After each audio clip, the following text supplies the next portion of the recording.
9. Celeste POV. Tumingin ako ng diretso sa mga mata ni Vincent na para bang tinatanong siya kung seryoso pa talaga siya sa tanong niya. Pero seryosong galit na tingin ang isinukli niya sa akin. He is not drunk, pero naaamoy ko ang alak sa kanya. Ano pang ginagawa mo rito, Vincent? Stop playing around with me, Celeste. Akala ko may kasunduan tayo. Sabi sa akin ni Vincent. Who told you that I'm running away? I just need some time. Konting panahon lang, Vincent. Sigaw ko rito. Bumitaw ako pareha sa pagkakahawak nila. I just need time for myself para i-absorb ang lahat. Ang lahat ng impormasyon na nakuha ko. Ang tanggapin na magtatapos sa talaga ang pagiging mag-asawa namin at ang malaking pinagbago ng lalaking minahal ko.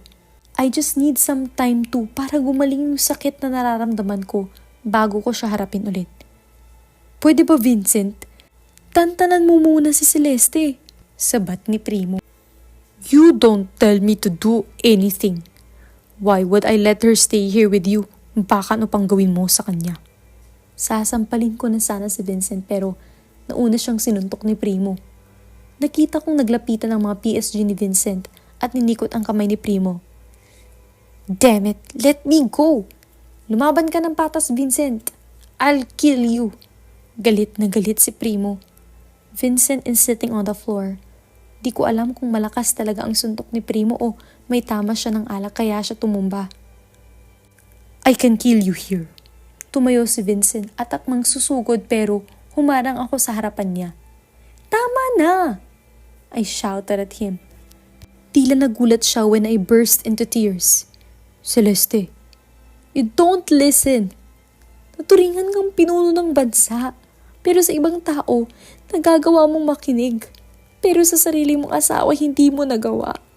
How could you be so blind? How could you not see my sufferings? Alam mo ba, Vincent? Alam mo ba lahat ng nangyari sa akin? Alam mo ba what I had to go through when you left me years ago? But you don't know how you broke me that one night. Umikot yung mundo ko sa'yo, Celeste. And how could you just destroy it like that? Now, you want me to listen and believe you? Sira ulo ka! Inis na singit ni Primo. You don't deserve her dahil close-minded ka. Mas mabuting wala kang alam sa kanya. Wow, so he knows everything about you? How is he related to you? Tanong ni Vincent. Medyo parang nag-sober siya sa tono niya. Mahal ko siya, Primo said. Hindi na nakaikot ang kamay niya. Nakatayo siya pero hawak siya ng mga tauhan ni Vincent. Mas mahal ko si Celeste kaysa sayo. I just wanna hug Primo now. Confession is usually awkward pero him doing this help na lumakas ang loob ko. Primo, hindi mo alam kung ano ang pag-ibig. Dahil kung gagawin mo, malalaman mo kung bakit ako nagkakaganito. Hindi mo alam kung gaano ko siya kamahal noon. Kinagat ko ang labi ko. Maaaring mahal na mahal niya ako dati pero isang gabi ng pagkakamali at maling akusasyon. Binura ako sa buhay ni Vincent. Akmang lalapit ako kay Primo nang hawakan ni Vincent ang kamay ko pero mabilis akong pumiglas. Sasama ako sa'yo. Yun lang ang sinabi ko. At tinalikuran siya. Hinata ko si Primo palayo at pumunta kami malapit sa pool area. Hinarap ko si Primo at bago pa man ako magsalita ay niyakap niya ako. Celeste, huwag mong gawin ito, pakiusap ko sa'yo, sabi ni Primo. Lumayo ako sa kanya pero magtama ang paningin namin. I held his face and tried to smile. I have to. I promise, Maddox, I'll protect Vincent. Alam ko na nasa posisyon siya na kung saan people are dying to destroy him and I cannot stand idly by and just let them kahit sa ganitong paraan. I bit my lip. Kahit sa sandaling panahon na lang, let me do this. Pero sisirain ka niya. I am already broken. Paano niya pa ako dudurugin? When I lost my child, when I lost him, I already accepted that. I just want to do this so that if I go, I won't have any regrets kasi ginawa ko ang lahat para masigurado kong okay siya, na masaya at maayos siya. Paano naman ako? I can see Primo preventing himself from breaking down. To be honest, I don't know. I don't want to do this pero I know merong tamang babae para sa'yo. At kung darating ang panahon na talagang okay na ako at kaya ko nang magmahal ulit, ikaw ang una kong hahanapin. Sabi ko at hinawakan siya sa pisngi. Hinawakan niya ang kamay ko. Celeste, hindi. No, please. Humagulgol na siya. Don't cry, parang namamatay naman ako. I'll be fine, I assured him. Pinunasan niya ang luha niya. He is calming down. Mapanganib ang politika ngunit higit pa sa salitang iyon si Vincent. Ngumiti lang ako sa kanya. Alam ko ang mundong papasukan ko. Hindi ito magiging madali. So, ito na ang desisyon mo? Tanong niya. What? Tanong ko sa kanya. Pinili mo ang asshole na yun. Yun ba yung dating sa'yo? Pinilit kong tumawa to lighten up the mood. I don't wanna leave Primo like this. Parang ganun na nga. Saka ko sasabihin sa yung desisyon ko. Ano na naman? I will wait for you and snatch you away as soon as I get the chance. Kung bibigyan ka ng pagkakataon. Vincent came from somewhere and cut him off. Did I ask you? Inis na tanong ni Primo. Time's up. We need to go. Hindi siya pinansin ni Vincent at bumaling sa akin. Hinawakan na ako ni Vincent sa braso at nagsimula na kaming maglakad palayo pero nagulat kami parehas nang humabol si Primo at mabilis akong hinawi sa kanya para halikan ako sa noo. Take care of her, sabi ni Primo. Natulala ako at kinindatan pa niya ako. Naramdaman ko ang paghigpit ng hawak ni Vincent sa akin kaya pumagitna na ako at ako nang unang naglakad. Pagod na akong awatin sila, Diyos ko naman. Sasakay na sana ako sa unahan ng kotse pero naunahan ako ng isa sa guard niya at ginaid pa talaga ako para sumakay sa likod. Pero dadaanan ko si Vincent kaya walang sabi ko siyang dinaanan at pumasok at binalibag ng pinto. I see him sighed na parang pinipigilan na patulan ako. Umikot siya para pumasok sa kabilang pinto. Pinikit ko ang mata ko dahil sa ngayon ay ayaw ko siyang makausap. Mahaba ang binyahe namin kung kaya talagang nakatulog ako. Nung dumating kami sa Malacanang, ay nagulat ako nang makita ang mga gamit ko na ipinasok sa isang mga kwarto rito. Narealize ko lang na nakarobe pa rin pala ako kaya nagmamadali akong pumasok sa kwartong iyon. Umupo ako sa kama at laking tuwa ako nang makita ang jewelry box ko sa side table ko. I opened it at dun ko nakita ang red velvet box na ibibigay ko dapat kay Vincent noon. Isinarado ko iyon at humiga na para magpahinga.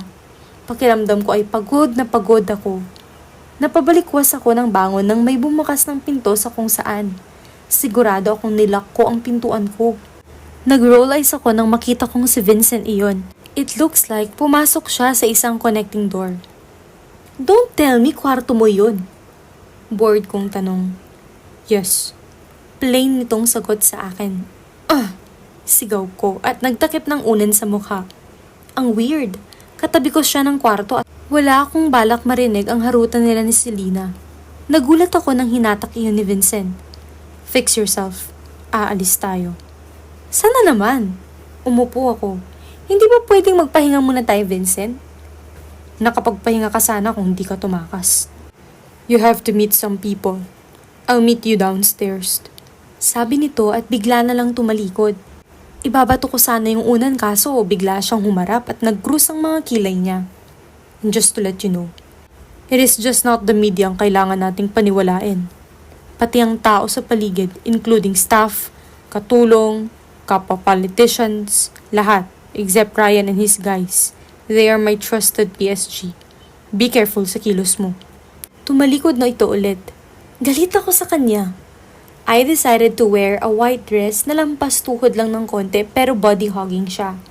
Napailing ako habang tinatapalan ng makeup ang eyebags ko.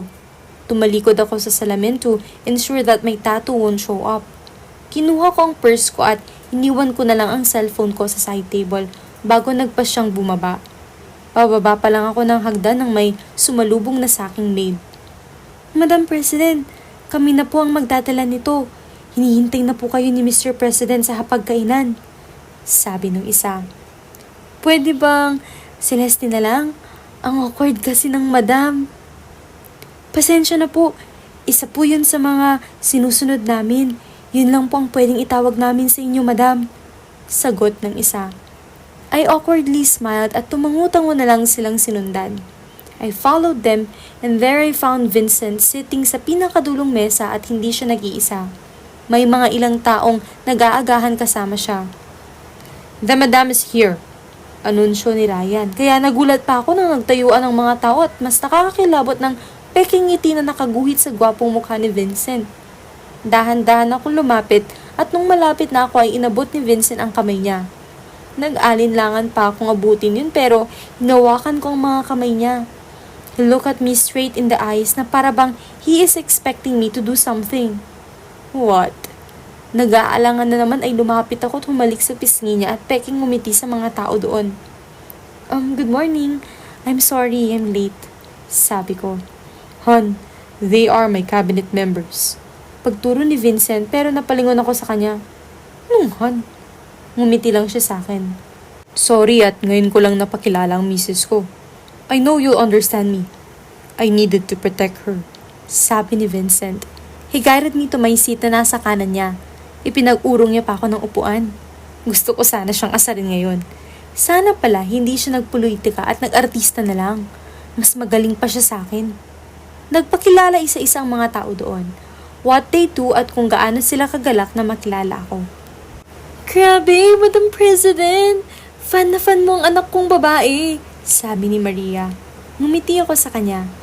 I hope to meet her someday, sagot ko. Nakakagulat talaga na ang asawa nitong si Mr. President ay ang tinataguri ang country's goddess.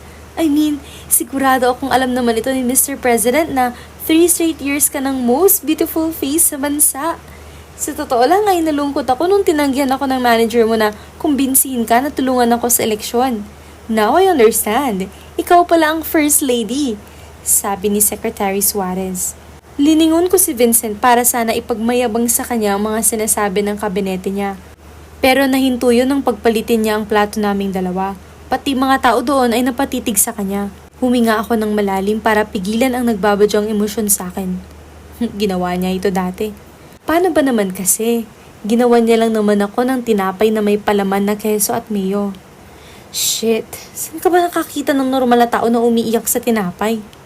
Favorite ko kasi ito. Magkasintahan pa lang kami ay madalas niya na akong pinagagawa nito at akala ko kinalimutan niya na ang lahat sa akin. The aura really changed nung dumating ka, Madam President, sabi ni Vilma. Totoo, mababawasan na ba ang init ng ulo mo, Mr. President? Tumatawang tanong ni William. Just finish your food. We have a lot of agenda for today. Sabi ni Vincent at sumandal. Gaano na kayo katagal kasal? 1 taon. 5 years. Sabay naming sagot ni Vincent. Hindi kami calibrated. I answered isa dahil 1 taon pa lang naman kaming mag-asawa bago kami maghiwalay. Hon, marriage ang tinatanong nila at hindi engagement. I know we've been engaged for a year but matagal na kaming kasal, sagot ni Vincent. Ewan ko pero parang nagbago ang aura niya when he answered that. Parang it brought something he don't wanna remember. Tumango-tango naman ang mga tao sa table. Kumagat na lang ako sa tinapay ko dahil parang na-bad trip siya. Hindi ko alam pero gusto ko siyang tanungin kung anong nasa isip niya pero nawalan ako ng guts. I saw him tapping the table. Isa yung sign na nababother siya or nasa-stress siya. I was about to hold his hand. Good morning, everyone! Since maraming kailangang asikasuhin regarding your ratings, Mr. President, simula ngayon ay dito na muna ako titira. Kaka-announce lang ni Selena at gusto ko lang umalis sa lugar na ito. Hanggang kailan kaya matatapos ang pagpapanggap nilang dalawa?